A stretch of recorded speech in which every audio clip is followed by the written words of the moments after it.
Hey everyone, tonight we're diving into the hidden world of Rome's upper class.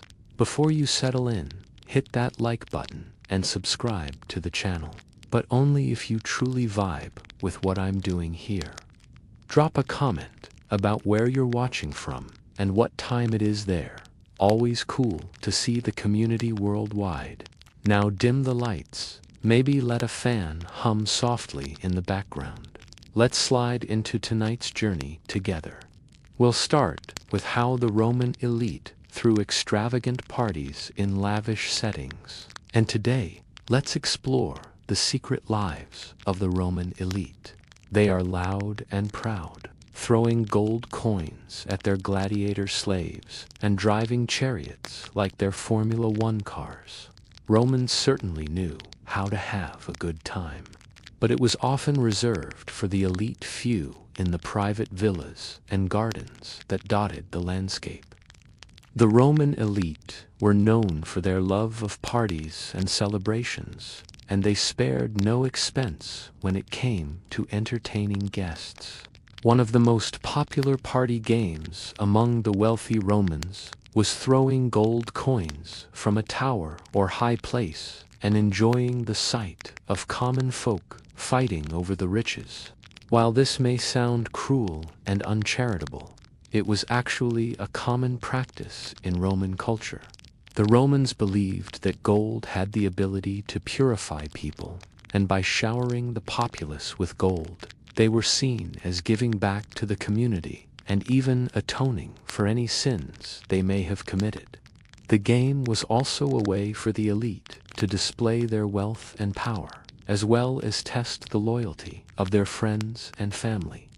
When you're having a party and you start throwing gold coins, you know you have officially made it in Roman society. But there was more to Roman parties than just throwing money around.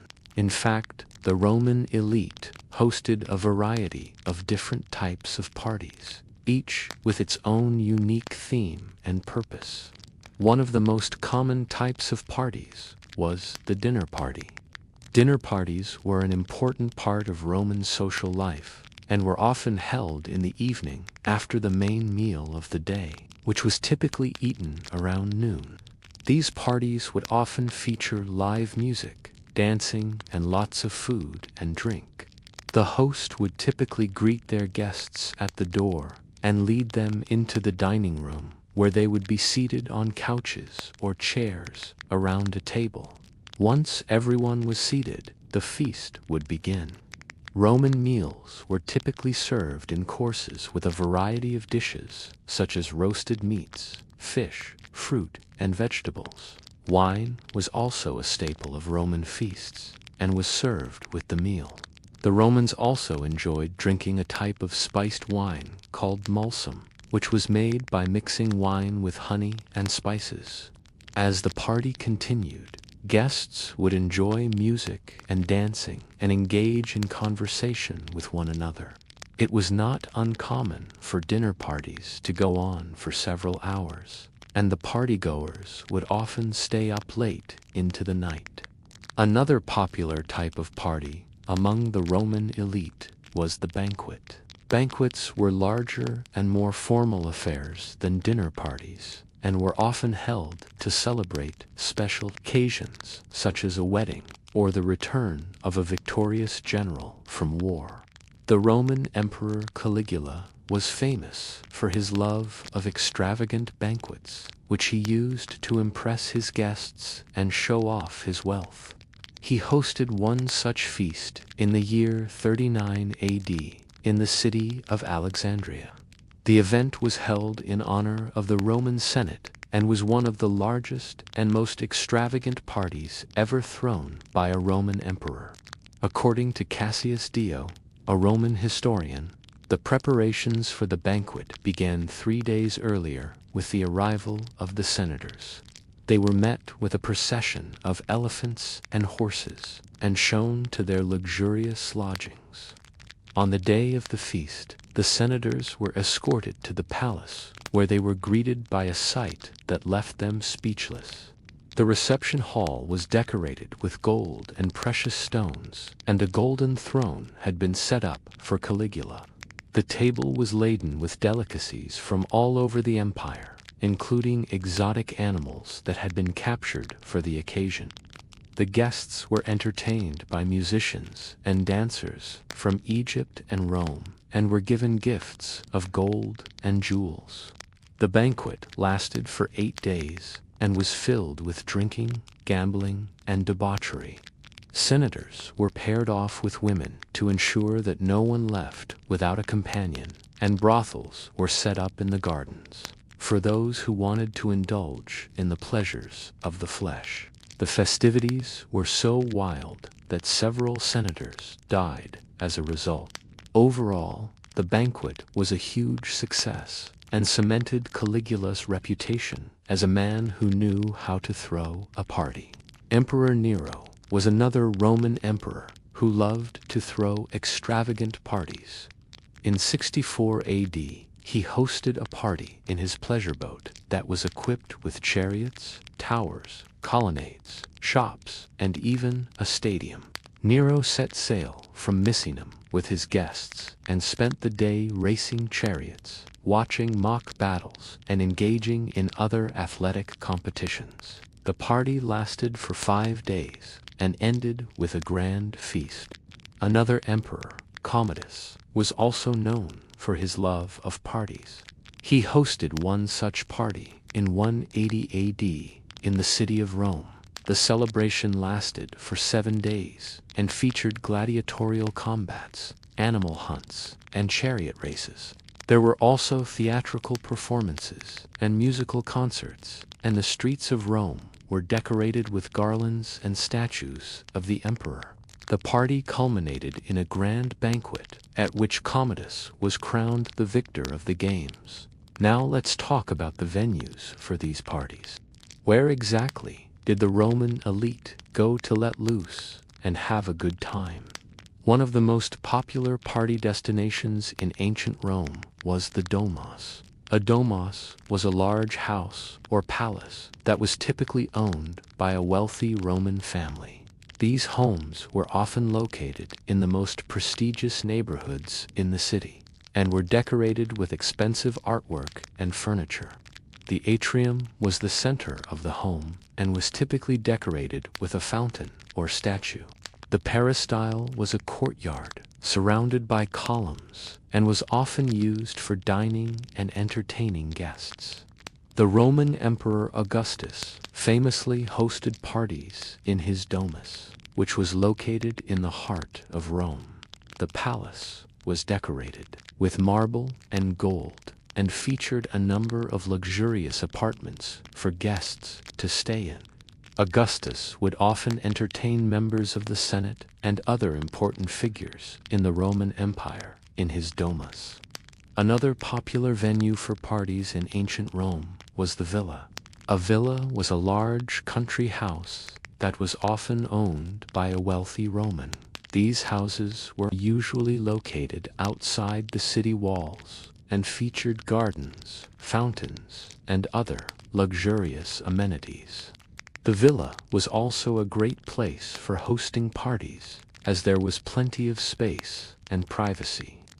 One of the most famous villas in ancient Rome belonged to the Emperor Hadrian. The villa was located near the city of Tivoli and was one of the largest and most luxurious estates in the empire. Hadrian hosted lavish parties for members of the nobility and foreign dignitaries. The villa's gardens were famous throughout the Roman world and were designed to be a place of beauty and relaxation. While these examples paint a picture of opulence and excess, they also reveal some of the values and beliefs of Roman culture. For instance, the Romans' obsession with purification through gold reflects their practical approach to religion. They weren't interested in abstract theological concepts, but rather in tangible ways to improve their lives and ensure their success. Similarly, the focus on entertainment and spectacle at Roman parties reveals their love of public life and their desire to be surrounded by friends and family. In a culture that valued stoicism and self-control, it's important to note that these parties were not merely about indulgence, but also about community and shared experience. Overall, the Roman elite lived a life of luxury and excess that is hard to imagine today. Their parties were legendary and are a testament to the wealth and extravagance of the Roman Empire. By understanding the customs and traditions of Roman parties, we can gain a deeper appreciation for the culture and values of ancient Rome. So next time you're planning a party, remember the Romans and all their love of food, wine, music, and merriment. Do not forget to invite your friends and make sure there's plenty of gold coins to go around. The video doesn't end there. And the next topic, thermal baths, was a hallmark of luxurious Roman lifestyle. Rome wasn't built in a day, but it was made more bearable by a series of innovations that helped the 1 million or so inhabitants survive. In one of the largest cities the ancient world had ever seen. But those innovations weren't just for the masses. A small percentage of Romans were incredibly wealthy, with enough cash to live lives of luxury unimaginable today. So what did these super rich spend their money on? And how can we know about their secretive lives? Join us as we look at the quiet luxury of the Roman elite. We tend to think of wealth as flashy sports cars, big houses, and designer clothes. But the wealthy Romans kept things a little quieter. This isn't to say they didn't have some pretty extravagant stuff, but their approach to luxury was a bit different than ours. Today, if you wanted to impress your friends with your wealth, you might rent out a suite in the best hotel you can find. Maybe you'd book a room with a great view, an extra bed or two, and spend some extra time in the spa.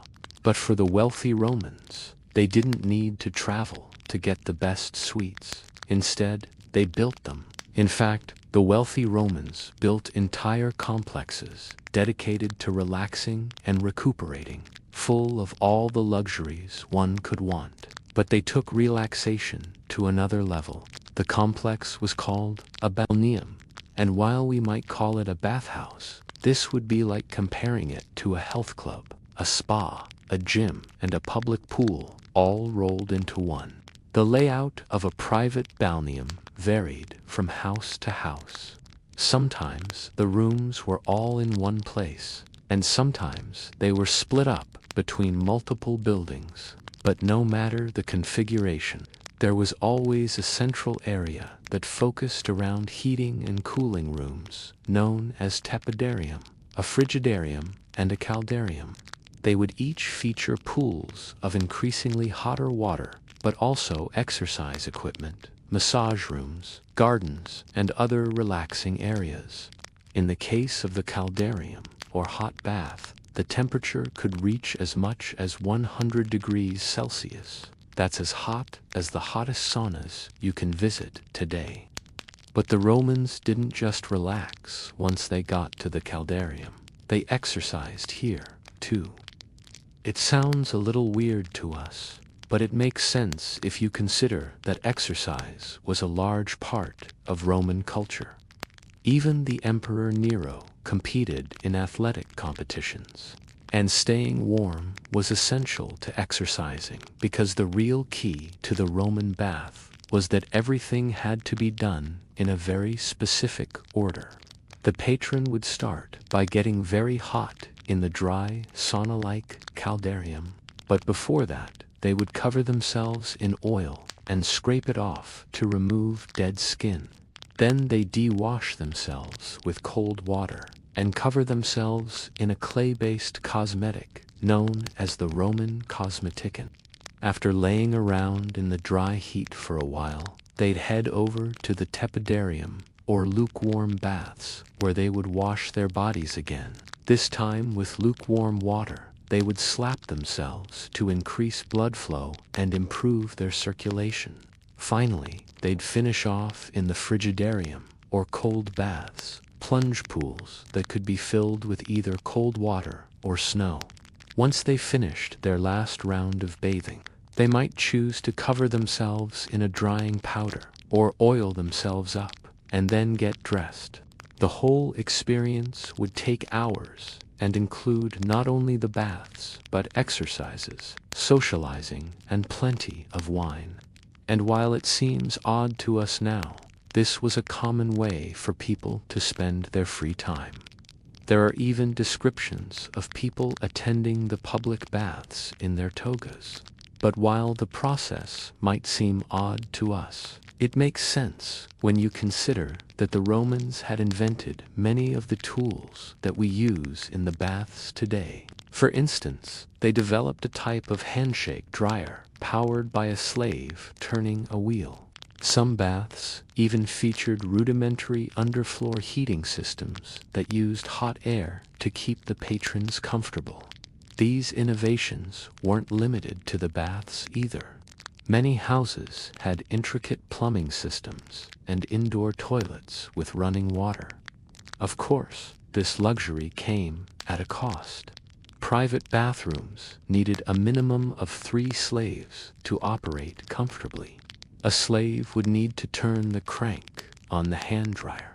Another would handle the heating element, and another would bring fresh water and dispose of the waste.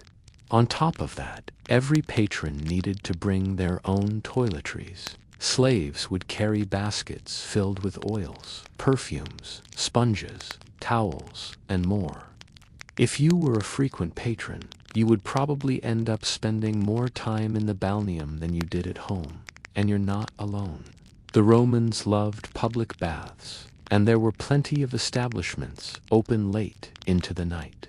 But while the nocturnal habits of ancient Rome are legendary, the reality is that most of those activities happened away from the baths. While the patrons would start the evening by going to the bars and brothels, the nightlife wouldn't really pick up until after midnight.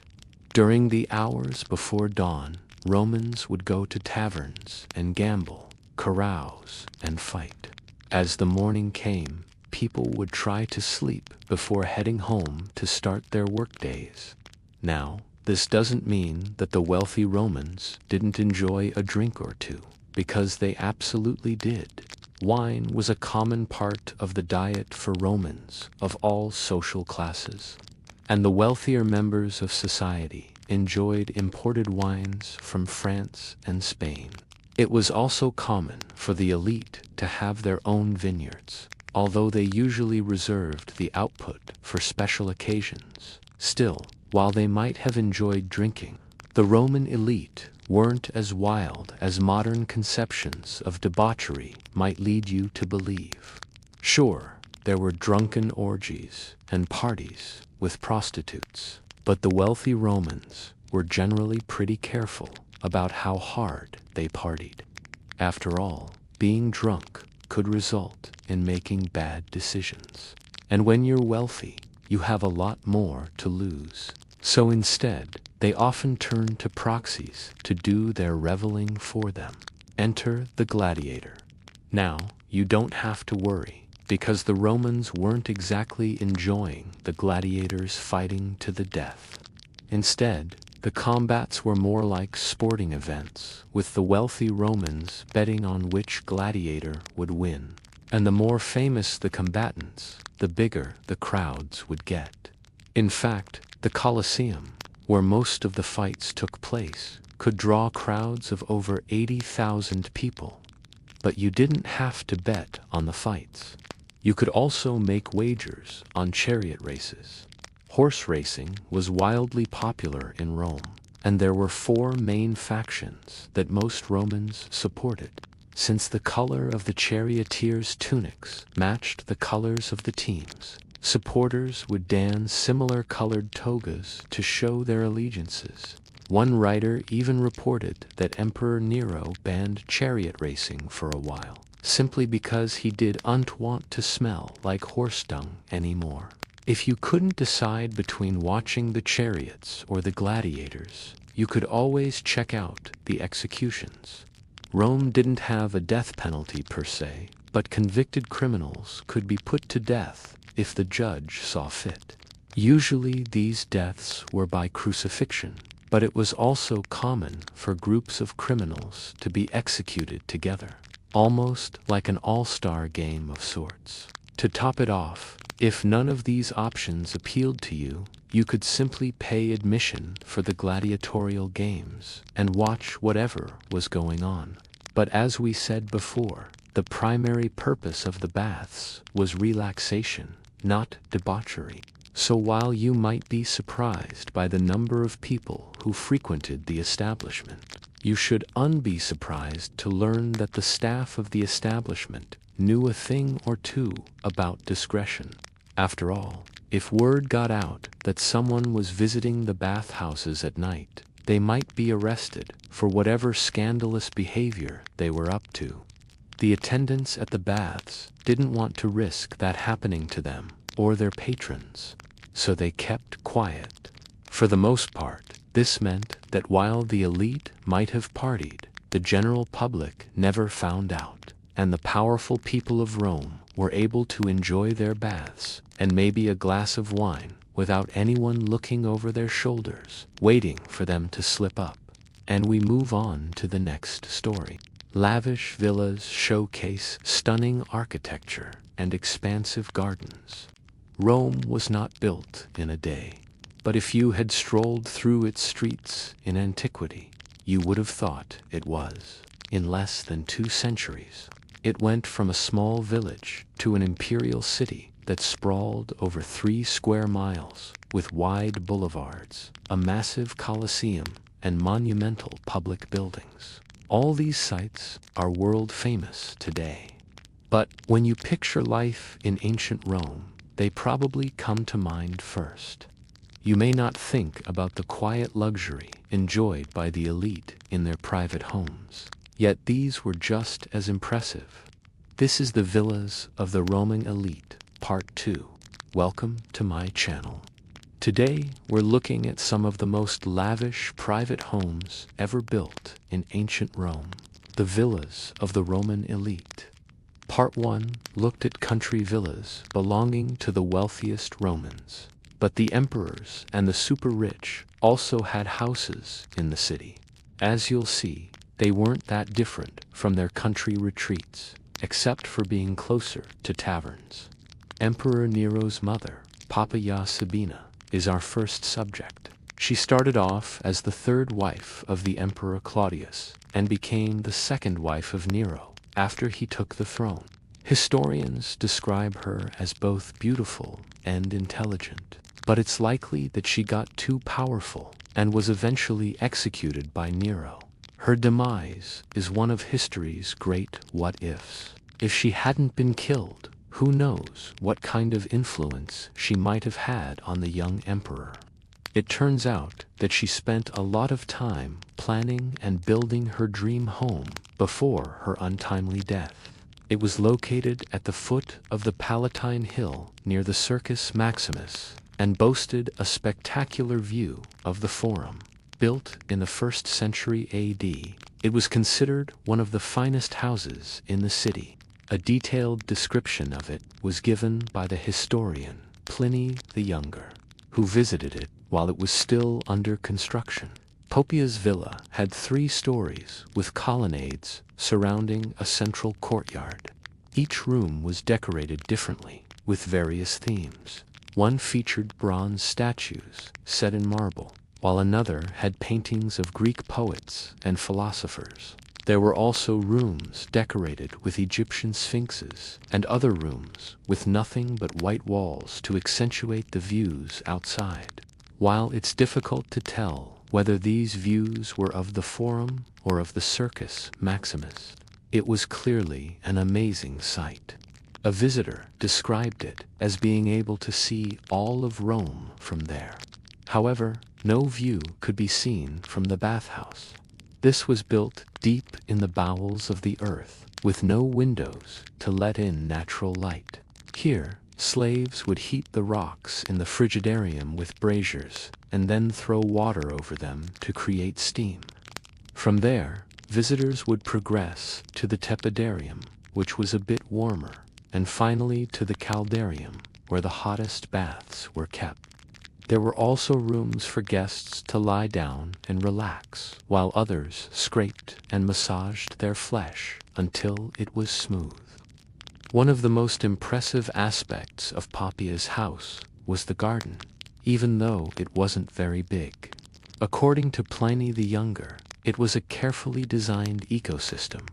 He wrote there are walks, surrounded by high walls, where ivy grows as if it were a part of the structure, entwined with flowering creepers, and interlaced with a trellis work of wood, the whole thing looking like a wonderful piece of lattice work. And all around the garden, the turf has been removed and replaced by sand, so that it can be used as an arena for athletic competitions. This sounds similar to the country villas we saw last week. For instance, the villa of the Quintili on the outskirts of the city also featured an artificial landscape with geometrically shaped trees and shrubs. These types of gardens were referred to as a microcosmos because they encapsulated nature in an orderly fashion. Emperor Hadrian's villa isn't quite as well known as the Pantheon or the Colosseum, but it's still pretty famous. That's because it was much larger than any other villa ever built in Rome, taking up 80 acres of land.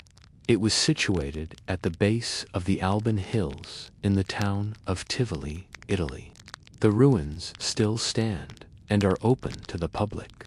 Hadrian inherited this property from his adoptive father, Emperor Trajan, but he ended up expanding it tremendously. Under his rule, the complex grew to include not only a sprawling main house, but also several smaller ones, gardens, temples, fountains, sculptures, and even a small town. Hadrian had become emperor in 117 AD, and his reign lasted 21 years. He's best known for compiling the Codex Hadrianus, which was a collection of Roman laws. He was also responsible for creating the Antonine Wall in Britain, and he significantly expanded the empire's borders into Africa and the Middle East. Although he wasn't as benevolent towards his subjects as some other emperors, Hadrian loved traveling around his vast domain and visiting his many properties. When he returned home, he would relax at his villa in Tibur. According to the historian Cassius Dio, he hosted parties here for 8 days straight to celebrate the completion of the villa. But how did he keep up with all these extra parties? The answer lies in the layout of the property. Hadrian had taken special care to build it in such a way that he could easily get from one part to another without having to retrace his steps. The result was a series of meandering pathways that cut through the gardens and connected all the buildings together. What's more, all of these pathways were lined with trees and other plants so that guests could travel in relative privacy. For example, there was one special path leading from the main house to a temple, and since it was so long, Hadrian planted plane trees along its length, which provided shade during the hot summer months. Additionally, he built a wall around this area so that it wouldn't be visible from the road. Even today, visitors can walk this same path and imagine themselves as VIPs strolling through a secret garden. The interior of the main house was just as impressive as its exterior. Much of the artwork came from Hadrian's travels. For instance, there were statues depicting gods and goddesses from Egypt and Greece. He also collected items from Asia Minor, Judea, and Africa. Some of these artifacts date back as far as the 4th century BC. However, perhaps the most fascinating pieces in the collection were those depicting scenes from everyday life. These showed peasants working in the fields, fishermen casting nets into the sea, and merchants selling their wares in the marketplace. In fact, one mosaic in particular stood out because it depicted a fish being pulled from the water by a fisherman. At first glance, you might think this was just a random piece of art. But when you consider that Hadrian's family crest was a fish, it takes on new meaning. The emperor had cleverly disguised himself as a commoner. By displaying this image, he was essentially telling everyone who saw it that he was just an ordinary guy. Of course, they knew better, but this little detail gives us an idea of how Hadrian liked to live. While Poppaea Sabina and Emperor Hadrian's villas were lovely, the emperor's personal living quarters were much more modest. Let's take a look at the Domus Transitoria, which literally means transition house. It was built by Emperor Domitian in 81 AD and served as the official residence of 7 emperors from his dynasty and the Flavians. Unfortunately, it didn't last very long. After Marcus Aurelius died in 180 AD, his widow, Faustina the Younger, demolished the Domus Transitoria and replaced it with a grand palace that she shared with her lover, Gaius. Cassius Dio tells us that the empress did this because she wanted to be closer to the gladiator games in the nearby Colosseum. But according to historians, her real reason for demolishing the house was to get rid of its stench. It seems that the smell coming from the nearby butcher shops, tanneries, and fooleries was unbearable. This wasn't surprising because the empresses before her had tried to solve the problem in vain. They covered the stench with perfume and incense, but it never helped. It turned out that the solution was much simpler. When Gaius became emperor in 193 AD, he moved the slaughterhouses, tanneries, and laundries to a different part of the city.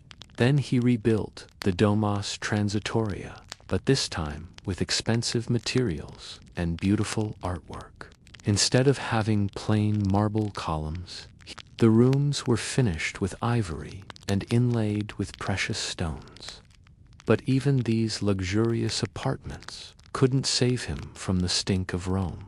At the end of the 3rd century, Rome had become a fetid city, choked with garbage, dead animals, human excrement, and urine. So it's not surprising that after Septimius Severus died in 211 AD, his widow, Julia Misa, decided to leave the city altogether and establish a new capital at Pannonia. Fortunately, Rome recovered from its health issues in the 4th century, and the Domus Transitoria remained the emperor's go-to address.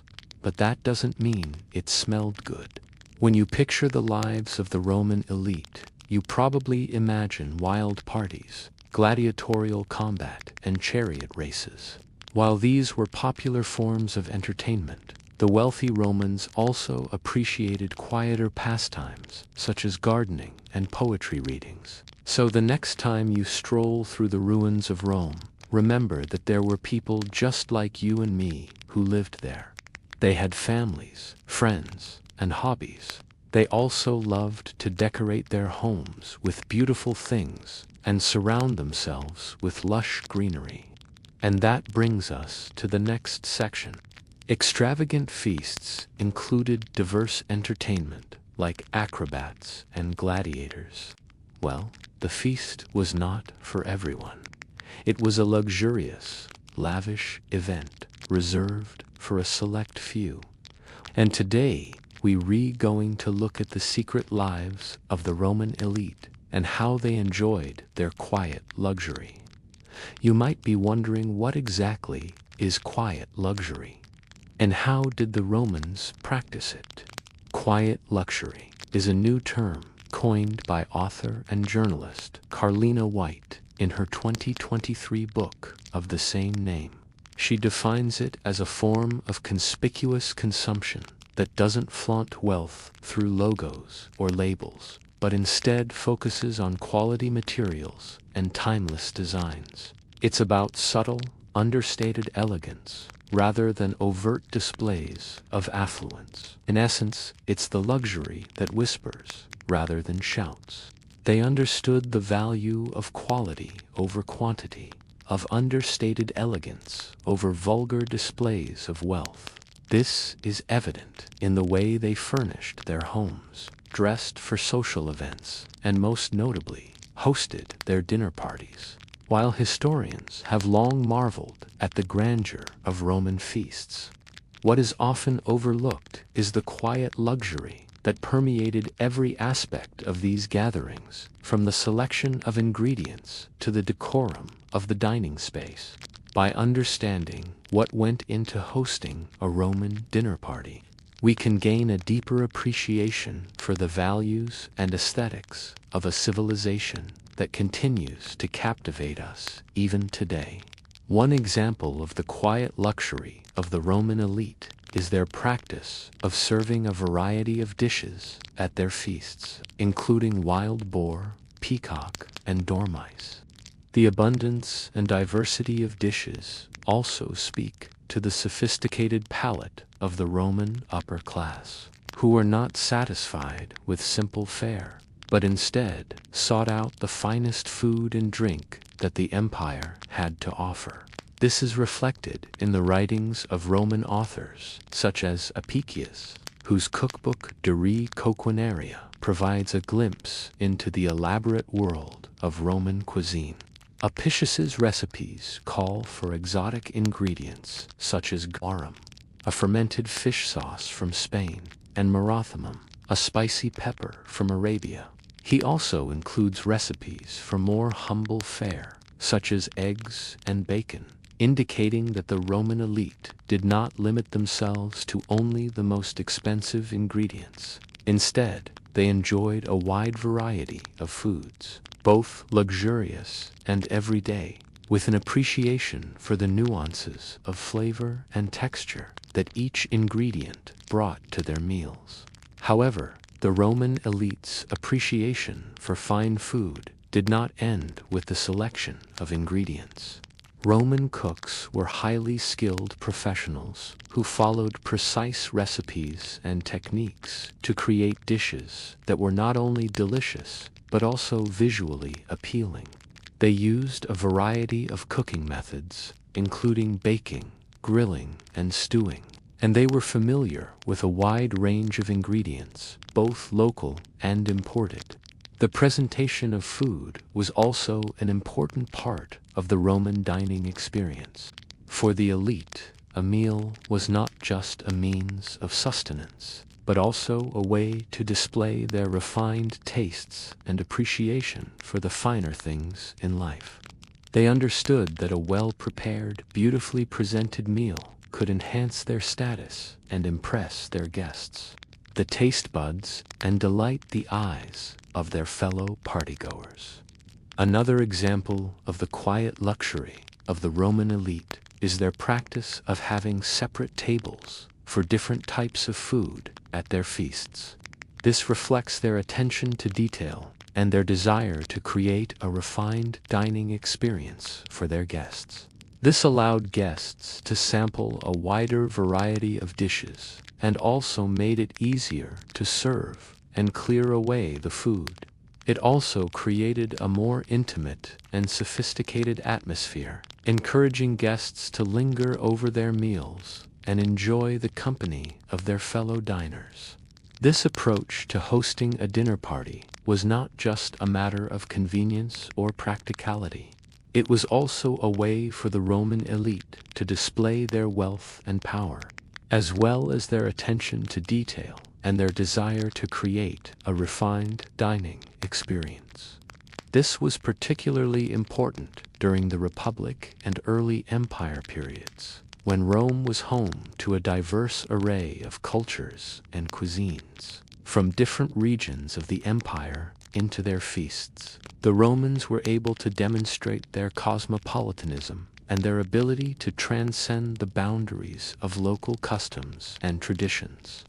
They also took great care to decorate their dining spaces with elegant and sophisticated touches, that enhanced the overall ambience of the feast. This included using fresh flowers, burning scented candles, and playing soft music to create a relaxing and enjoyable atmosphere for their guests. The Romans believed that the setting in which a meal was served could greatly enhance the dining experience. For example, they would often use fresh flowers and greenery to adorn the tables and banquets, as well as to create garlands and wreaths to hang from the ceilings. They also used scented candles to create a pleasant aroma and to provide soft, inviting lighting. In addition, the Romans were known for their love of music, and they often had musicians perform at their feasts. The music would often be instrumental and played on a variety of instruments, including the lyre, the harp, and the flute. This would help to create a festive and celebratory mood, as well as to provide a backdrop for conversation and enjoyment of the food and drink. Overall, the Roman elite's attention to detail and their desire to create a refined and enjoyable dining experience for their guests set them apart from the rest of society. Their feasts were not just occasions for eating, but also for celebrating life, culture, and the pleasures of the table. Instead of relying on traditional forms of amusement, such as gambling or charades, the Romans would hire professional entertainers to provide their guests with a variety of performances that were designed to amaze and delight. These entertainers were often highly skilled athletes, acrobats, musicians, or actors who would put on a show for the amusement of the diners. For example, the Romans would often hire acrobats to perform feats of strength, agility, and balance. These performers would often be trained in the art of pantomime, which involved using gestures and facial expressions to tell a story without any dialogue. They would perform a variety of tricks and stunts, such as juggling, tightrope walking, and balancing on objects, all while dressed in colorful costumes that added to the spectacle of the performance. In addition to acrobats, the Romans would also hire gladiators to fight in mock battles in the dining area. This was particularly popular during the Republic period, when gladiatorial games were a common form of public entertainment. The gladiators would use a variety of weapons and fight in a variety of styles, providing the diners with an exciting and dramatic spectacle. However, it should be noted that the violence of the gladiatorial games was not seen as distasteful by the Romans. Instead, it was considered to be a heroic and even noble form of entertainment. The gladiators were often celebrated as martyrs who fought to the death for the amusement of the crowds. Moreover, the Romans believed that by witnessing the bravery and skill of the gladiators, they were able to test their own mettle and become more courageous and resilient themselves. Overall, the Roman elite's decision to hire professional entertainers for their dinner parties was a reflection of their wealth, power, and sophistication. They were able to afford to pay for the finest performers and provide their guests with an unforgettable night of entertainment. This was also a way for them to display their knowledge of current trends and their ability to provide their guests with the latest and greatest in terms of dining and entertainment. In conclusion, the secret lives of the Roman elite reveal a fascinating world of quiet luxury, where understated elegance and sophisticated taste were highly valued. From their lavish feasts, the Roman elite embodied a lifestyle that was refined, cultured, and deeply sensual. They appreciated the finer things in life and were not afraid to indulge in their passions, whether it be through food, drink, music, or entertainment. Their homes were sanctuaries of beauty and comfort, decorated with exquisite furnishings and adorned with works of art that reflected their status and their intellectual pursuits. The Roman elite were not just wealthy and powerful. They were also cultured and sophisticated individuals who had a deep appreciation for the beauty and complexity of life. And we move on to the next chapter. Roman emperors held outrageous feasts to demonstrate their power and excess. When we think of ancient Rome, we usually picture a civilization filled with loud parties, gladiator battles, and other spectacles that took place in public. But what about the more intimate gatherings? What did the Romans do for fun behind closed doors? Today, we'll explore the secret lives of the Roman elite and find out how they entertained themselves away from the prying eyes of the public. So stay tuned for some scandalous insights into the private parties of the Roman upper class. Ancient Rome was a society obsessed with public displays of wealth, power, and luxury. From the Colosseum to the Pantheon, many of the city's most iconic landmarks were designed to wow and impress visitors. But while these public displays of opulence were impressive, they only told part of the story. There was much more to Roman luxury than met the eye. In fact, many of the most decadent and excessive forms of entertainment were reserved for private gatherings and were unknown to all but a select few. This was especially true during the reign of the Roman emperors, who were known for hosting the most extravagant feasts and parties known to man. The Emperor Caligula, notorious for his debauchery and excess, was famous for hosting feasts inviting 8 men of only one type, bald, short, or fat. He would invite 8 men of each category to his dinner parties, ensuring a variety of entertainment. Once he unleashed poisonous snakes into the audience at the gladiator games, watching with amusement as the crowds panicked and fell victim to poisonous bites. Another time, he unleashed poisonous snakes into the audience at the gladiator games, finding it hilarious as the crowds panicked and fell prey to poisonous bites. Even the emperor's wife, Melonia, joined in on the revelry, organizing feasts with invitations going to people of only 2 types, bald or short.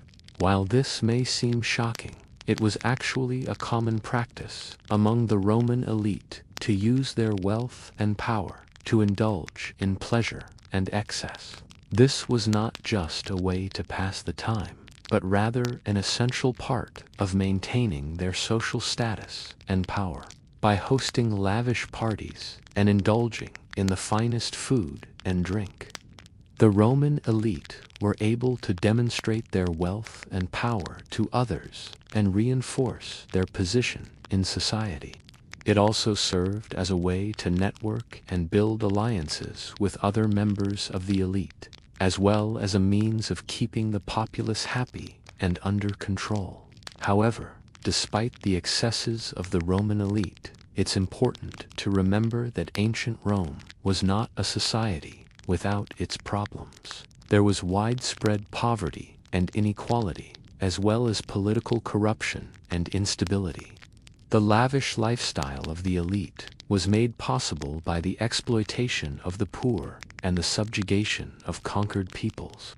As such, it's important to study the private lives of the Roman elite, not just as a window into the decadent world of ancient Rome, but also as a way to understand the nature of wealth and power in a deeply unequal society. But now, let's take a closer look at what the Romans got up to behind closed doors. When it comes to throwing a party, no one does it better than the Romans. They loved nothing more than getting together with friends and family for a night of eating, drinking, and being merry. And what better way to do that than in their own private dining rooms?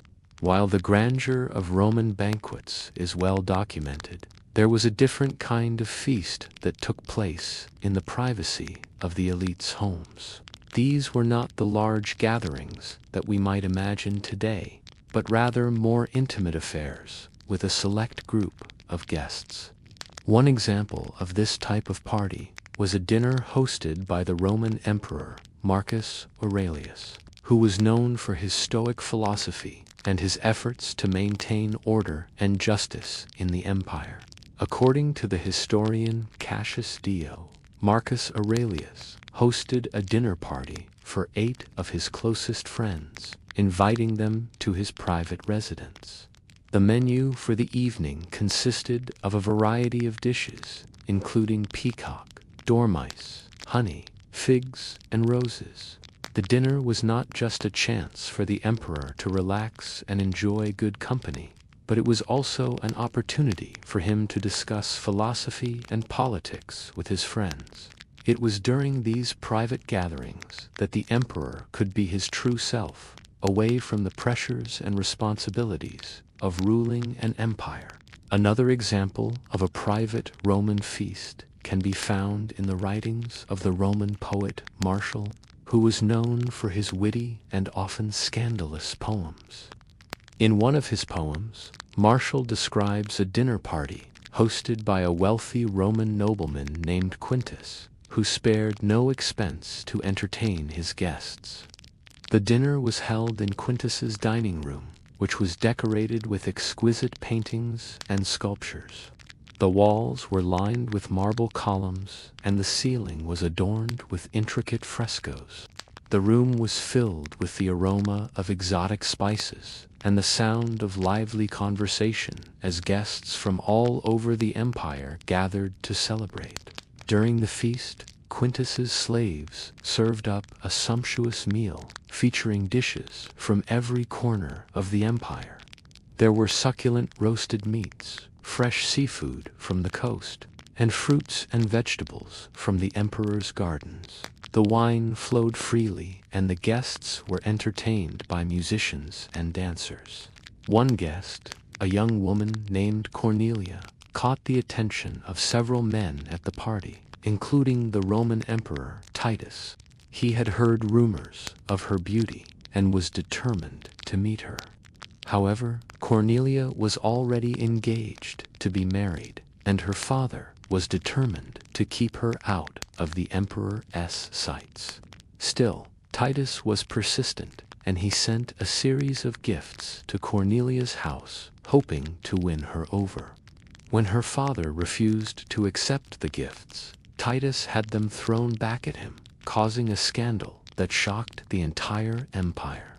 Cornelia's engagement was broken off, and she became the new empress of Rome. The story of Cornelia is just one example of the many scandalous events that took place at Roman feasts. These parties were not just a chance to eat good food and drink good wine, but they were also a place where fortunes were made and broken, where reputations were built and destroyed. They were a microcosm of Roman society at its best and worst. So what did the Romans really get up to at these private parties? One of the most popular forms of entertainment at Roman feasts was gambling. The Romans loved to roll the dice and test their luck, and they were known for their elaborate gambling halls, where men would gather to try their fortune. Gambling was not considered a lowly activity in Roman society, and many of the elite saw it as a respectable way to pass the time. In fact, the Emperor Caligula even hosted a gambling tournament for 8 men of a specific type, bald, short, or fat. He may have found amusement in watching others lose their money, or perhaps he enjoyed the challenge of the game himself. Either way, gambling was a popular pastime for the Romans, and it was not uncommon for fortunes to be won or lost at the gaming table. Another popular form of entertainment at Roman feasts was chariot racing. Chariot racing was a major spectator sport in Rome, and the crowds would roar with excitement as teams of horses thundered around the track. Some of the most famous Roman feasts were held at the Circus Maximus, the site of the chariot races. and the guests would arrive in their finest clothes and take their seats in the grandstands. The races were not only a chance to show off expensive chariots and horses, but also a way for the elite to show off their wealth and power. The victors of the race would be showered with gold, and the losers would have to be content with whatever little money they had brought with them. The sport was so popular that the Emperor Nero even hosted a chariot race in his own palace, inviting 8 men of a specific type, bald, short, or fat. Finally, another popular form of entertainment at Roman feasts was hunting. The Romans loved to hunt wild animals and birds, and they would go to great lengths to capture their prey. They would set traps in the forest or use nets to catch fish, and they would even train dogs to help them in their pursuit. Hunting was not only a way to feed the Roman population, but also a source of entertainment for the elite. Imagine a gaggle of drunk nobles chasing a small deer through the palace gardens, tripping over each other and falling into bushes. In fact, during the reign of the Emperor Augustus, a group of nobles organized a hunt for a poisonous snake that had been terrorizing the city. The snake was eventually captured and brought to the emperor as a trophy, and Augustus rewarded the hunters with gold and praise. These are just a few examples of the many forms of entertainment that were popular at Roman feasts. From gambling to chariot racing to hunting, the Romans loved to have a good time, and they were willing to do whatever it took to make it happen. Whether it was in the privacy of their own homes or in the public arena, the Romans knew how to throw a party. So what do you think? Were the Romans' private lives as scandalous and excessive as their public ones? And what do you think they would get up to if they were alive today? While you're pondering, we'll move on to the next episode. Baiae served as a luxurious retreat for Rome's elite, known for hedonism. Rome was a city that never slept. It was always bustling with people going about their daily business or pleasure. But what did the elite do when they wanted to get away from all that noise? Where did they go to relax and unwind? The answer might surprise you. Baiae, a small town in the Bay of Naples, was the place to be if you were a Roman looking to let loose. This town was so popular that it became known as the Monte Carlo of the ancient world. In fact, it was even more exclusive than Monte Carlo because only the richest people in Rome could afford to live there. But how did these Romans make their fortunes? Well, some of them were born into wealth, like the Emperor Nero, who had an estimated net worth of over $500 billion today. Others made their money through hard work, like the merchant Cornelius Balbus, who built a fortune trading goods around the Mediterranean. And then there were those who got rich by exploiting others, like the Emperor Caligula, who was known for his lavish spending and debauchery. But no matter how they made their money, once the Romans got to Baiae, they spent it like there was no tomorrow. They gambled at the casino, watched gladiators fight to the death in the amphitheater, and prostituted themselves in taverns and brothels. It was the perfect place to let loose and have some fun. This is the story of the Romans who lived for luxury and pleasure. How did the Romans find out about Baiae? Well, some say the legend goes back to the Trojan War. After the war, the Greek hero Odysseus was sailing home, but he became lost and stumbled upon the Bay of Naples. He was so taken aback by the beauty of the place that he decided to settle down there and make it his home. Other accounts claim that it was the Greeks who first settled the area during the 8th century BC. Either way, the Greeks were the ones who first identified the potential of the bay. They built a small city called Cumae, and began attracting wealthy Romans to visit. It wasn't long before the Romans realized that this was the place to be. They built villas along the coast, filled them with slaves and prostitutes, and partied like there was no tomorrow. Of course, they didn't call it Baia in those days. Instead, they referred to it as the Golden Bay or the Bay of Pleasure. But that was about to change. In 115 BC, the Roman Senate passed a law that allowed soldiers to retire to Baia after they had served their 2 years in the army. This influx of soldiers gave the city a new name, Baia, which means soldiers' camp in Latin. But don't worry, it still retained its reputation as the place for pleasure seekers. The real boom in Baia didn't come until the 1st century AD, when the Emperor Augustus made it the official retirement spot for soldiers. Not only that, but he also built a villa there, so he could enjoy the pleasures of the Bay of Naples himself. His villa was the biggest and most luxurious of them all, complete with a private harbor and a mile-long colonnaded courtyard. It was the ultimate symbol of wealth and power. But Augustus wasn't the only one. Soon, every Roman emperor, from Tiberius to Domitian, had their own villa in Baia.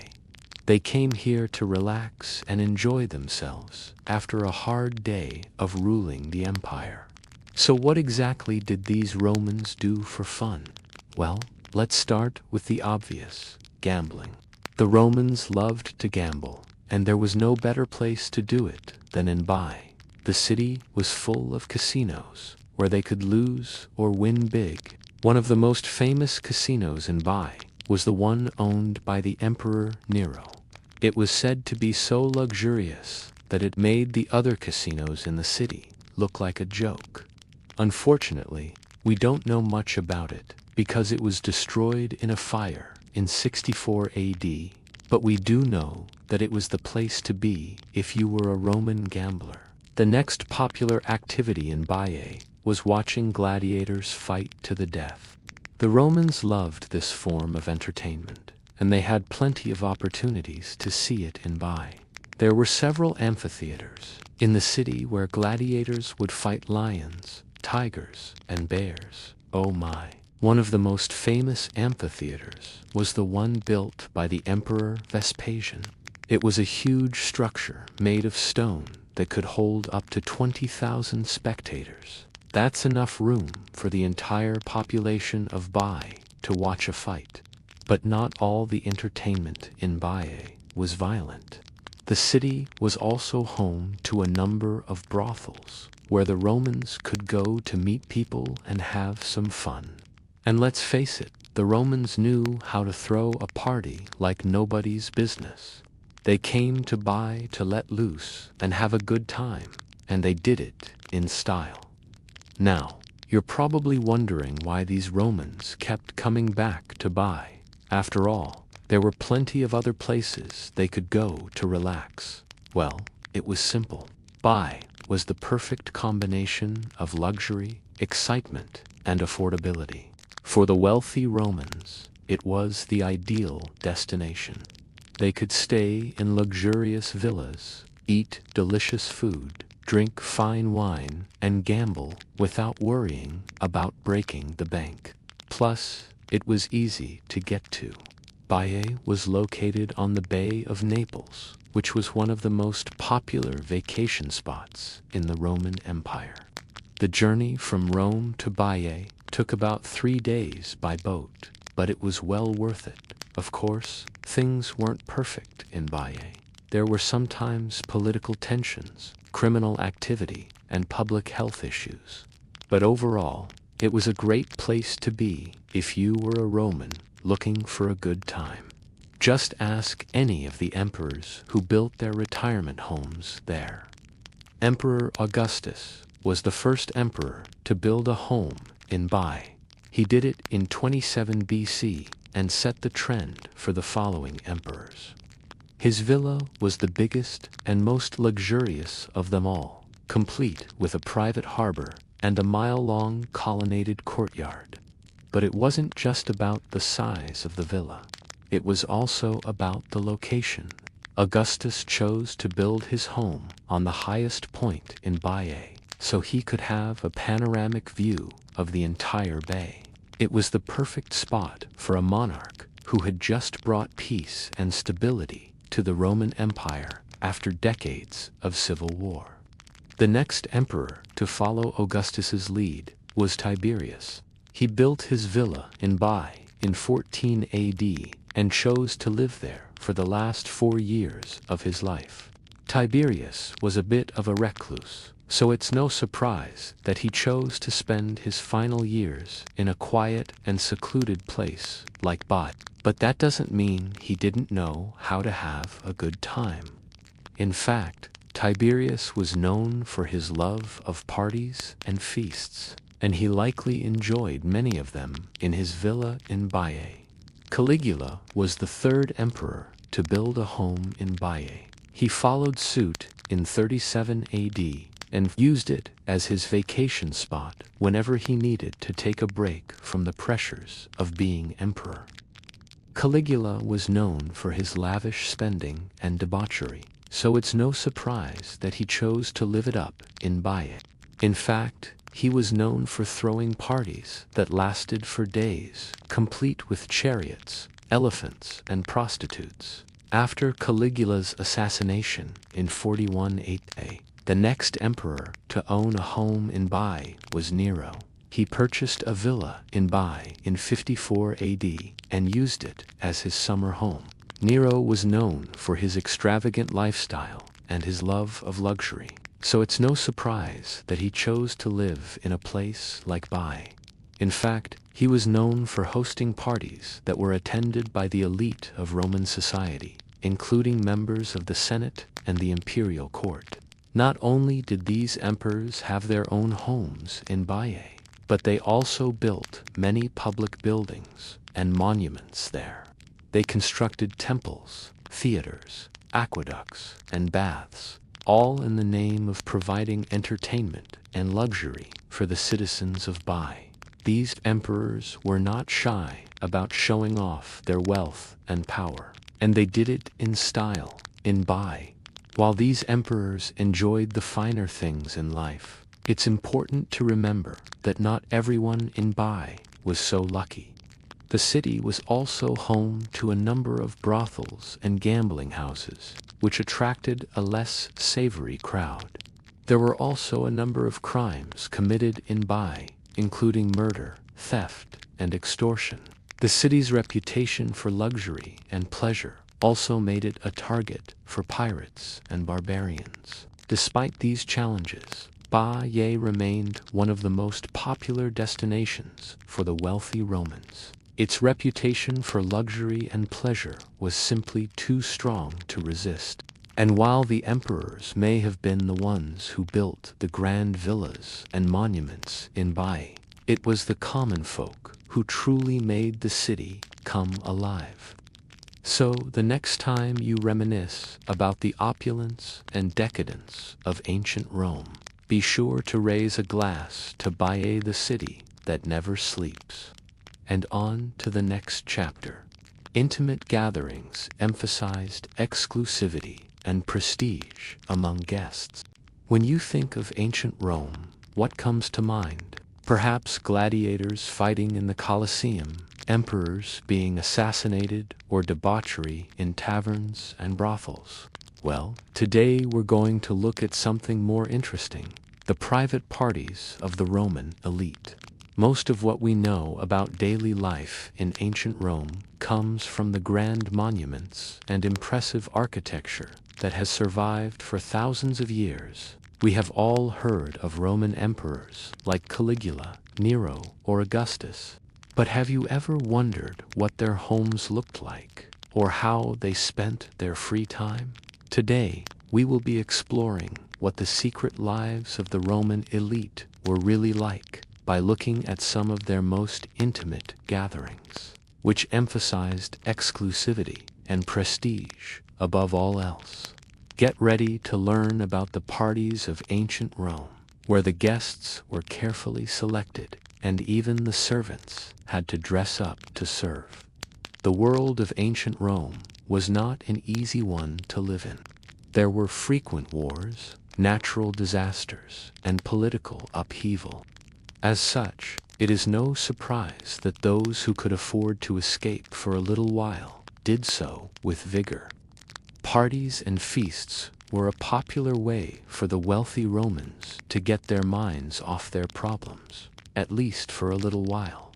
And no expense was spared when planning these events. It wasn't just the food and drink that made these parties special. It was also the company that one kept. Being invited to a party hosted by a member of the elite was a great honor. Only the most important people in society were chosen to attend these events, which meant that those who did get invited felt very special indeed. It was not enough to simply send out invitations to ensure that only the right people attended these exclusive events. No, the host would often go to great lengths to ensure that their guests felt welcome and comfortable. One example of this was the use of disguise. During the reign of Emperor Claudius, a man named Crispinus hosted a party and disguised his servants as freedmen and slaves so they would be less conspicuous in the eyes of the guests. Another host might choose to dress as a woman in order to mingle with their guests more easily, while another might go all out and hire actors to play characters from Greek mythology. The goal was always the same, however, to make sure that their guests had a good time and felt like important members of society, even if they weren't. But it wasn't just the guests who had to be careful when attending one of these parties. The hosts had to be very aware of their surroundings at all times. After all, they were responsible for the safety and well-being of everyone at the party. This meant that they couldn't just let their hair down and relax. No, they had to keep an eye on everything that was going on and be prepared to deal with any problems that might arise. For example, during the party hosted by Marcus Vinicius, a Roman knight, a group of armed men broke in and demanded that he hand over a young woman named Phyllis. When Vinicius refused, they began searching the house and even dragged the women into the courtyard to see if she was there. Eventually, they gave up and left empty-handed, but not before making everyone at the party very uncomfortable. It wasn't just dangerous characters that hosts had to worry about, however. They also had to be aware of their guests' behavior at all times. If someone got too drunk and made a fool of themselves, it could ruin the party for everyone.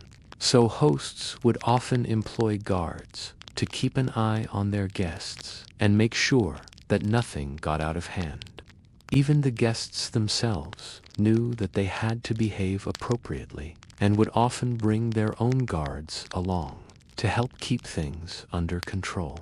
Despite all of this, parties hosted by the Roman elite were still some of the most fun events in Roman society.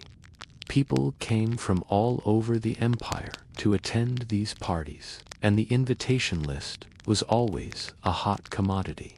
If you were lucky enough to receive an invite, you knew that you were in for a night that you would never forget. However, if you were not invited to a party hosted by the Roman elite, it was considered a great insult. After all, it meant that you were not important enough for the host to include you in their inner circle. This could be devastating for some people, especially if they had been snubbed by someone they had always admired. For example, when a famous Roman poet named Catullus was not invited to a party hosted by another poet named Lesbia, he wrote an entire poem about his disappointment. Being uninvited to a party hosted by the Roman elite was more than just a slight. It was a public humiliation. If you were not invited, everyone would know about it, and you would be the talk of the town. This is why people would go to great lengths to ensure that they were included in the guest list. They would flatter the host, give them expensive gifts, and do anything they could to make sure that they didn't get left out. Parties hosted by the Roman elite were not just about having a good time. They were also a way to show off one's wealth and power. The guests were carefully selected, and the event itself was a carefully choreographed display of wealth and status. From the food and drink to the music and entertainment, everything was designed to impress. These parties were also a chance for the elite to meet and mingle with other members of the upper class. It was a chance to make new alliances and solidify old ones. Business deals were made, and political plans were hatched.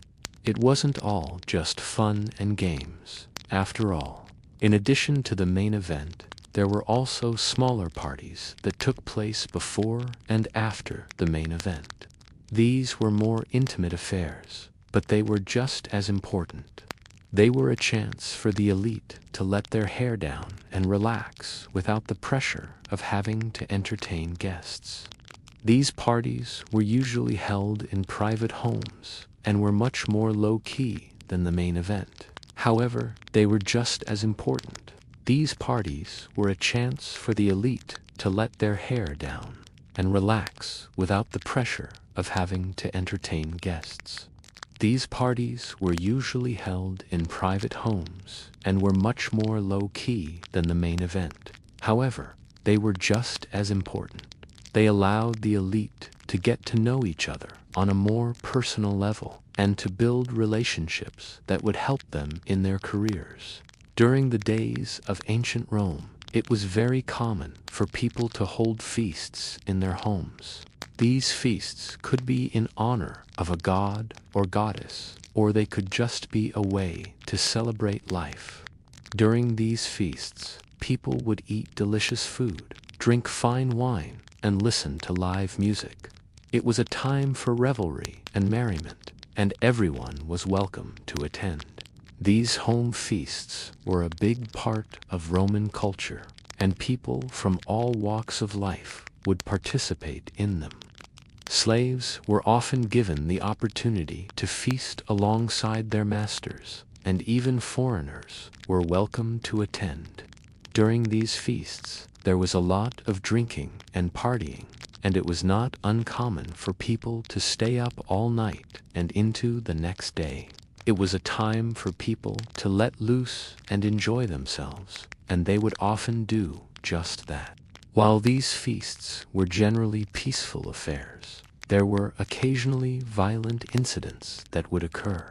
Fights would break out, people would be injured, and sometimes even people would die. However, these incidents were relatively rare, and for the most part, these home feasts were a time for people to come together and enjoy themselves. We hope you enjoyed learning about the history of parties and feasting. It's amazing to think about how far parties have come, from the small gatherings of friends and family to the large-scale events that we see today. No matter what type of party you're planning, we hope that you take the time to make it special and memorable for your guests. After all, that's what parties are all about, and we are approaching the next chapter. Themed events created unique experiences for attendees. The opulence of the Roman elite has been well documented with magnificent mosaics, intricate frescoes, and exquisite sculptures being just some of the accoutrements they enjoyed in their lavish homes. However, there's been surprisingly little said about how these wealthy Romans spent their free time. What did they do for fun? How did they entertain themselves? And what was their preferred method of getting a good night's sleep? Well, today we are going to be answering all of these questions and more as we explore the secret lives of Rome's wealthiest citizens through the medium of themed parties. Our first hosted party comes to us from Pliny the Younger, who was a Roman senator and also the richest man in Rome during his day. Pliny was certainly not shy when it came to throwing a bash. He frequently hosted parties in his villa in Laurentum, which was located about 30 kilometers south of Rome, along the Via Appia. Pliny's parties were infamous throughout the city, and if you wanted to rub elbows with the most influential people in Rome, then attending one of his parties was a must. One particular party that Pliny threw stands out above the rest because of the incredible lengths he went to in order to make it special. As Pliny described in a letter to his friend Pomponianus, he decided to throw a toga party, but not just any toga party. Oh no, a toga party based on the Greek playwright Euripides. To get into the spirit of things, Pliny instructed his guests to come dressed as characters from Euripides' plays. The men wore long flowing robes, while the women sported elaborate headdresses and carried small parasols. Upon arriving at the party, each guest was given a laurel crown, and then they made their way to the dining room, where a magnificent feast awaited them. But the food wasn't the only thing that got the Greek treatment. The entire room had been decorated in a manner that would make any Athenian blush. There were statues of Greek poets and philosophers everywhere, as well as garlands of flowers and greenery. In the center of the room was a raised platform where actors performed scenes from Euripides' plays. Between courses, the guests would clap and cheer, just as they would at a real Greek theater.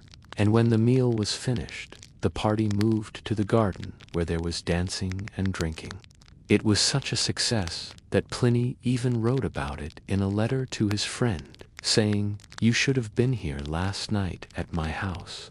We really rolled up our sleeves and reveled in the style of the old Greeks, drinking and making merry till the moon was high in the sky."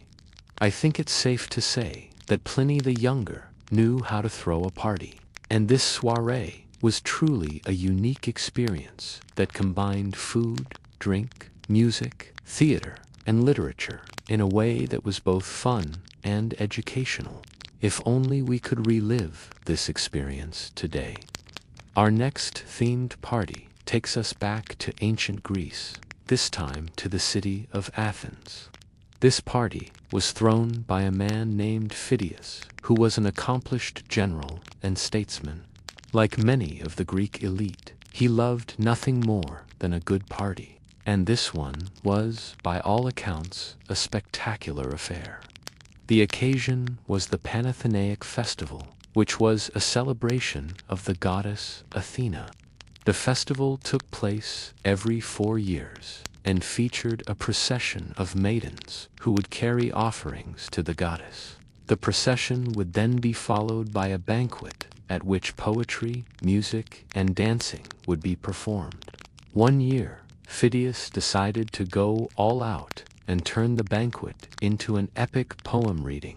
According to Plutarch, he invited 8 of the most accomplished poets in Greece and then challenged them to compose an epic poem in praise of Athena. The poets were given 3 days to complete their task, and then they gathered in the courtyard of Phidias' house to recite their work. The poems were then judged by a panel of scholars, and the winner was awarded a crown of gold. But this was no ordinary poetry slam. Oh no, the whole event was turned into a full-blown party. There were banquets and dancing girls and even a theatrical performance. It was such a spectacle that it became known as the most splendid entertainment that had ever taken place in Athens.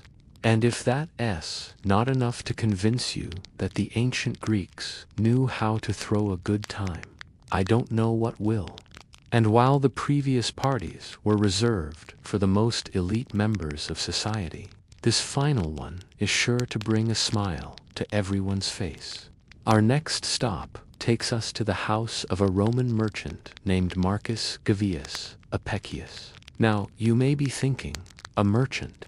Surely his house isn't nearly as fancy as the senator or general we've been talking about. and you'd be right. However, that didn't stop Apicius from throwing the most extravagant dinner party Rome had ever seen. You see, Apicius was a lover of good food and wine, and he liked to share that love with others. He would frequently invite friends over for dinner, and he spared no expense in entertaining them. In fact, he was so passionate about cooking that he even wrote a cookbook, which is still in existence today. It's called Apicius, and it's one of the most important cookbooks from the ancient world. It contains over 400 recipes, including dishes like peacock, baked in honey and vinegar, as well as more humble fare like lentils and eggs. But Apicius wasn't just a cookbook author. He was also a master chef, and he used his skills to great effect at dinner parties. He would serve dishes on gold and silver plates and use goblets made of precious stones. His guests would arrive in style, riding in on chariots drawn by elephants and horses, and they would be greeted by musicians playing on golden instruments.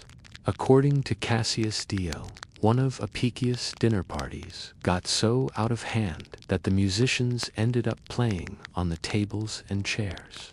The guests would recline on couches while slaves waited on them, providing entertainment and conversation. Some of the guests would be dressed as hairy wild men, while others would wear costumes representing different countries. There were even dwarves who performed for the amusement of the diners. It was a true feast for the eyes as well as the stomach. As the evening wore on, the guests would become increasingly boisterous. They would sing and dance, and even engage in mock battles, brandishing wooden swords and shields. At one point, it got so rowdy that a woman accidentally knocked over a table full of dishes, but nobody cared. They were too busy having fun.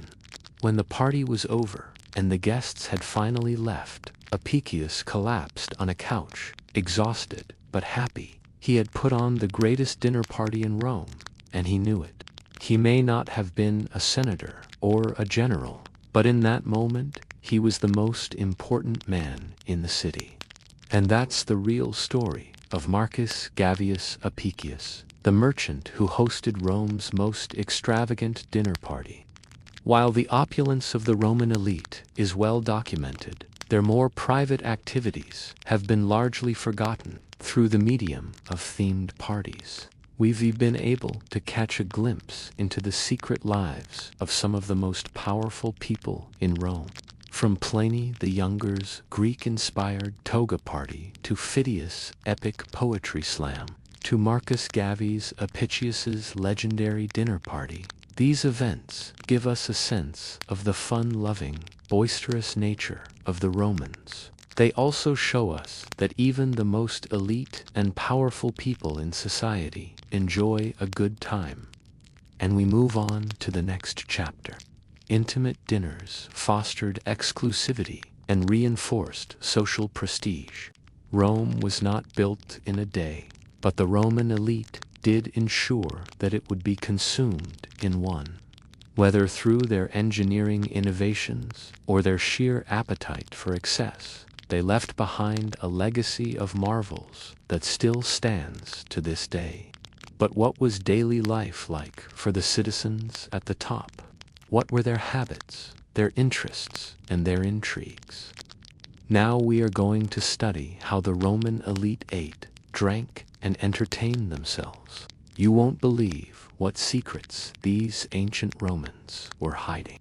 The halls of the Roman Senate echoed with the power struggles between the patricians, the aristocrats who had held political and economic sway in the city for centuries. Yet, behind the imposing facades of their townhouses, hidden away from the bustling forum and the watchful eyes of the populace, a quieter luxury unfolded.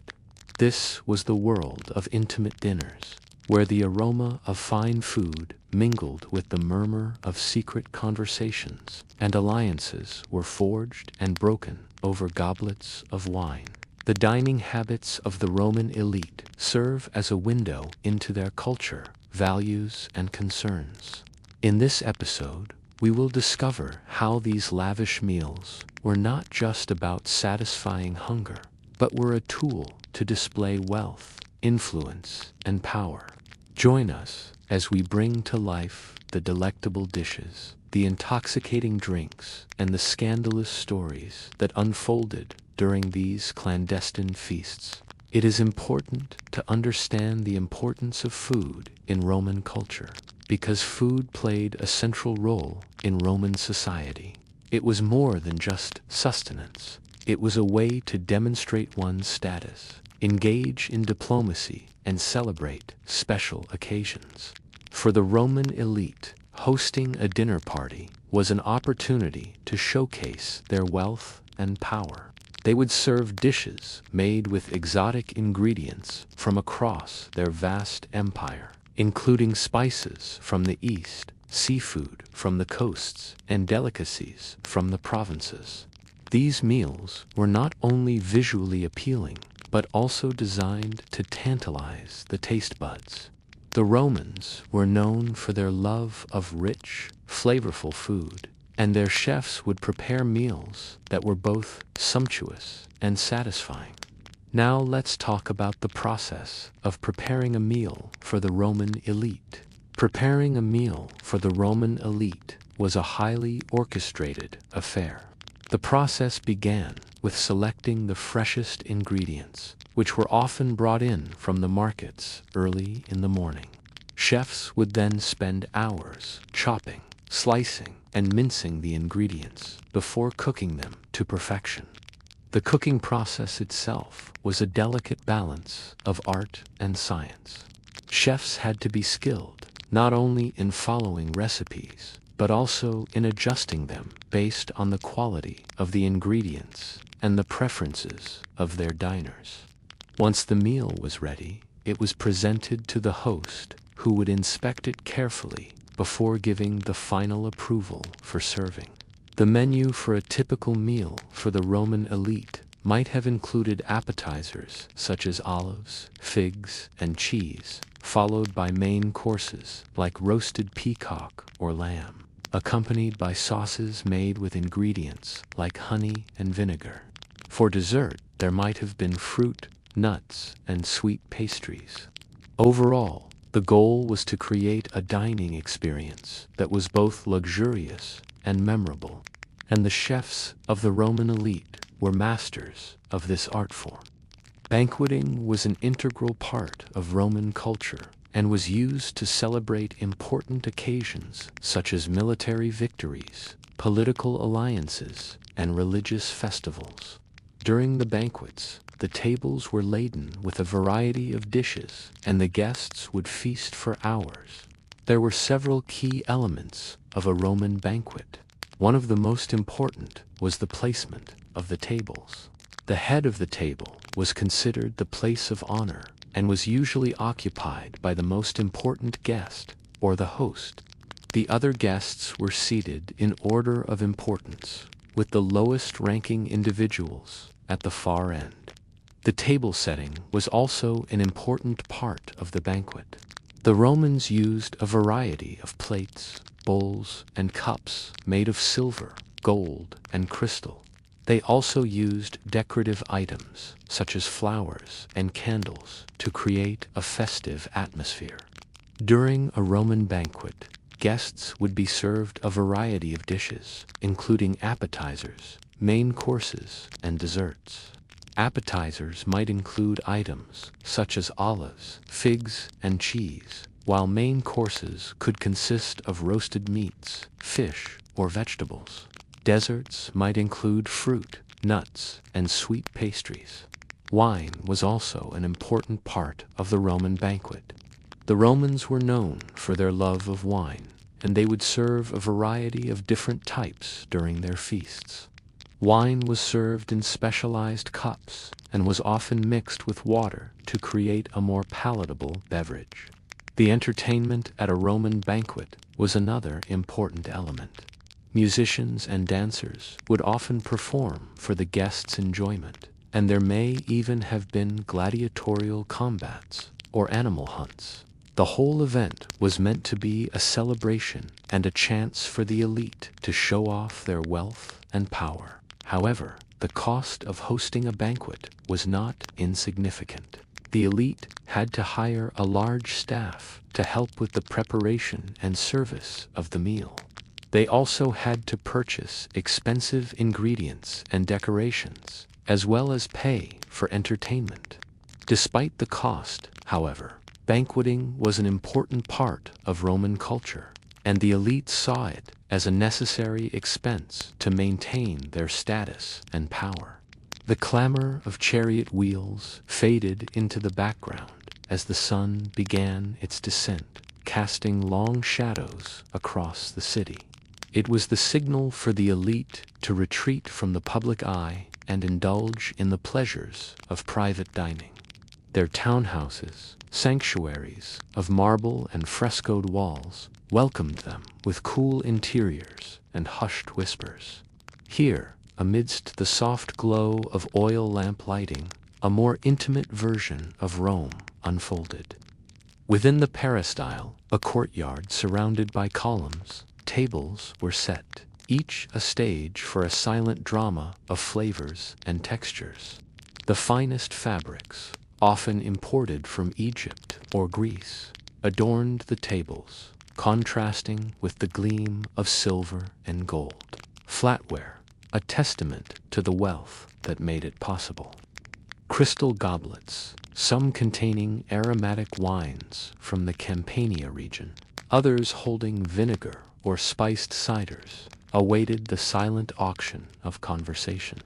Guests, a carefully selected assembly of influential figures, arrived not as competitors or rivals, but as conspirators in a shared experience.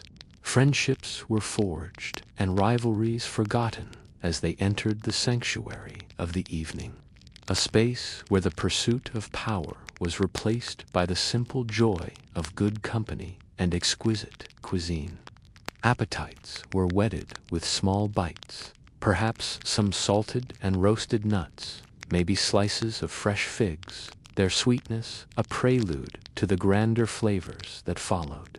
As darkness deepened outside, so did the intensity of the conversations within. The clatter of dishes gave way to hushed tones as topics both serious and frivolous were raised. Politics, the never-ending game of ambition and compromise, was a favorite pastime. Alliances and negotiations, the subtle art of influence, were discussed in corners illuminated by flickering lamplight. Yet there were lighter moments too.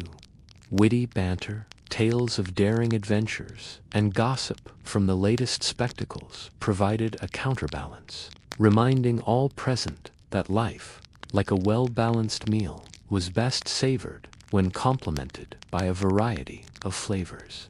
The centerpiece of the evening, the main course, arrived. Roasted peacock, a symbol of Roman pride and power, might have graced the table alongside succulent lamb dishes. Each bite was a testament to the skill of the chef, a culinary virtuoso orchestrating a symphony of tastes and textures. The finest olive oils and vinegars, carefully aged and selected, added their unique notes to the symphony, enhancing the natural flavors of the ingredients. Bread, a staple of Roman cuisine, was served, its golden crust giving way to a soft, fragrant interior. It was perfect for mopping up the rich sauces and gravies that accompanied the main dishes, ensuring that every morsel was savored and no flavor went to waste. And now we move on to dessert, a finale as delightful as the main event. Fresh fruit, perhaps some dates or grapes, were celebrated for their natural sweetness, offering a refreshing contrast to the savory dishes that preceded them. Honey, prized for its unique flavor and health benefits, drizzled over the fruit, adding a touch of luxury to the finale. Occasionally, there were nuts, roasted almonds or walnuts, their crunch a playful counterpoint to the softer fruits. These treats were not merely food, they were a celebration of life, a tribute to the senses, and above all, a reflection of a lifestyle that valued comfort and indulgence. As the evening deepened, the conversation flowed like the wine. The anxieties of the day, the weight of responsibilities, all seemed to fade away, leaving only the quiet satisfaction of a life well lived. With the last morsels of dessert lingering on their palates, the guests rose, their faces illuminated by the soft glow of candlelight. The earlier shadows had given way to deeper hues, mirroring the intensity of the conversations and the richness of the meal they had shared. As they departed, the streets of Rome were alive once more with the sounds of evening, the laughter, the chatter, the music. But for those who had dined in the peristyle, the memory of the quiet luxury lingered, a reminder that in the grand theater of life, sometimes the quietest scenes are the most sumptuous. Well, we're getting closer to the next chapter. Private villas served as luxurious backdrops for elite gatherings. This is a $3 million Roman villa that's just been renovated. But this is not in Italy. This is actually in the middle of Manhattan, and it's the closest thing to an ancient Roman villa in the modern world. We are now exploring one of the most interesting topics in all of ancient history, at least in my opinion, and that is the private lives of the elite in the ancient world. I know you guys love this sort of stuff. Well, today I am going to show you around a house which has been designed to be exactly like a Roman villa. It's right here in New York City. It costs $3 million and it's up for sale. So if you have the money, you can buy yourself a little piece of ancient Rome. But before we get into that, let's go back in time to the days when this place actually existed. Behind the marble walls of Rome's secluded villas, lavish retreats where opulence whispered rather than shouted, and every gathering became a private performance of power, refinement, and desire. Welcome to the world of the elite Romans, where luxury was not a choice but a statement. These exclusive estates were not just homes, they were sanctuaries, showcases of wealth and bastions of privacy. Privacy was a luxury in itself, a commodity more valuable than gold. With high walls, carefully planted vegetation, and discreet entrances, these villas ensured that their inhabitants could indulge in the pleasures of life without the audience of the masses. Now that we've set the scene, let's go and see the actual home. The first thing that we come to is the atrium. If you look up above the ceiling, you can see that there is a hole directly in the center of the roof. This would allow light to come streaming down into the atrium. In fact, this is exactly how an ancient Roman atrium would have looked.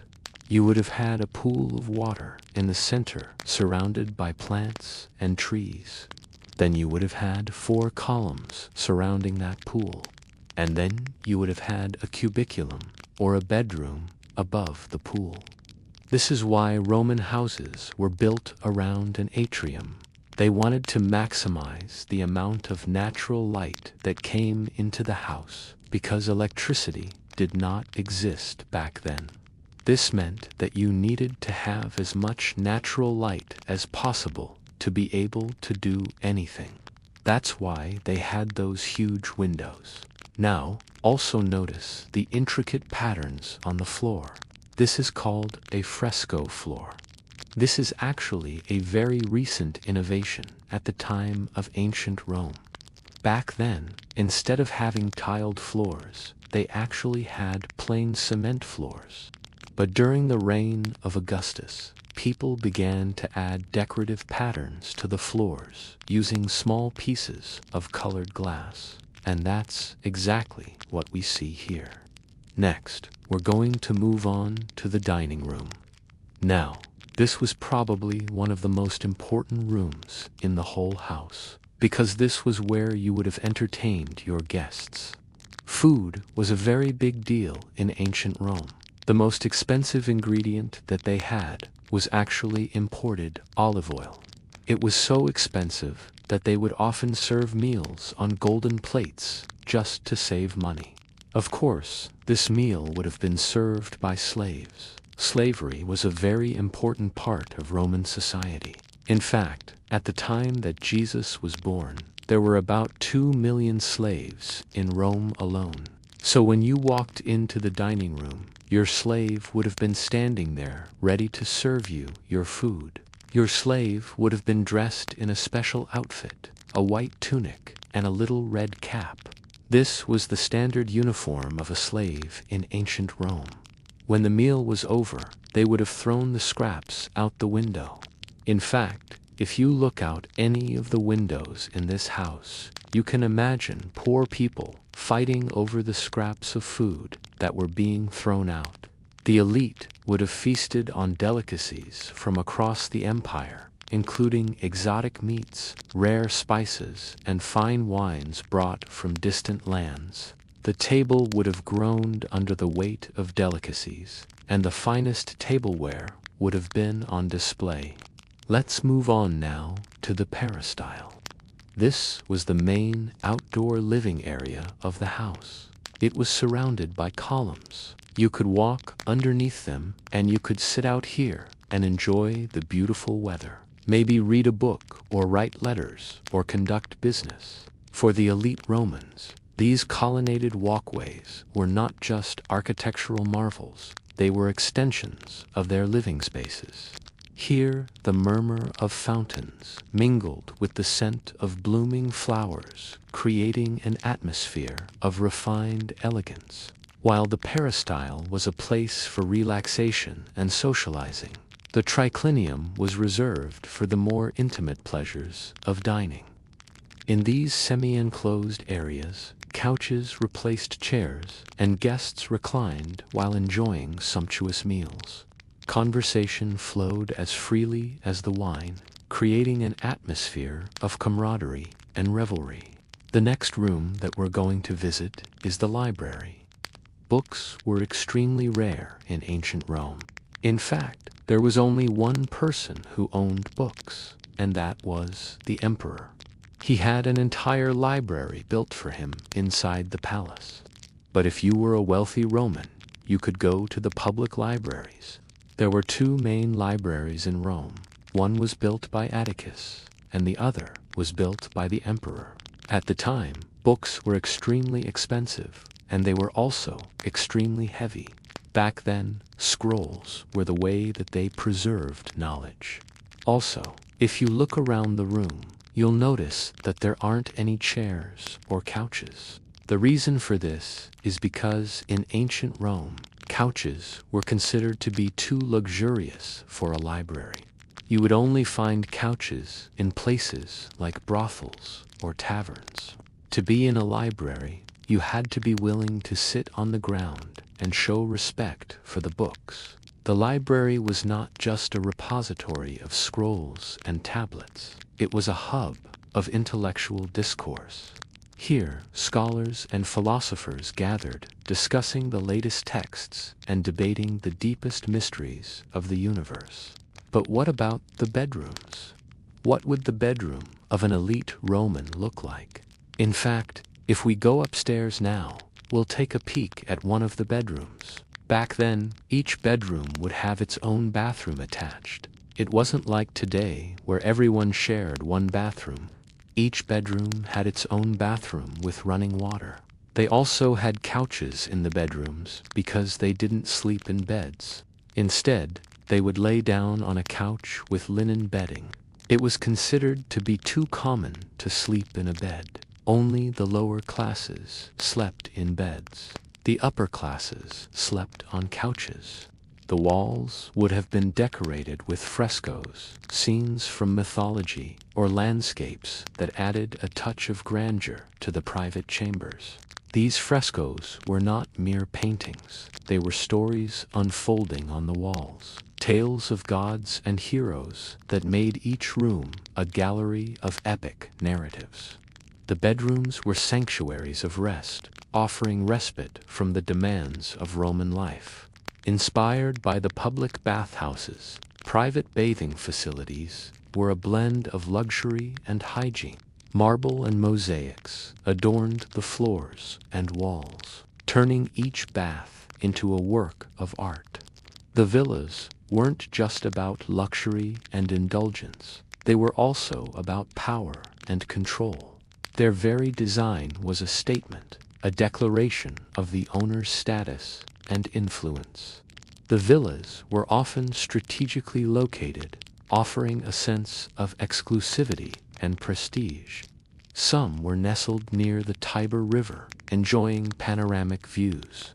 Others perched atop hills overlooking the sprawling city. These villas were sanctuaries of power, where the elite could retreat to plan their next moves and solidify their positions of authority. So what do you think? How would you feel living here? How would you feel owning one of the few homes just like an emperor? Let me know in the comments below. Anyway, that's all I have for you today. Thanks so much for watching. Don't forget to like and subscribe, and good night, everyone.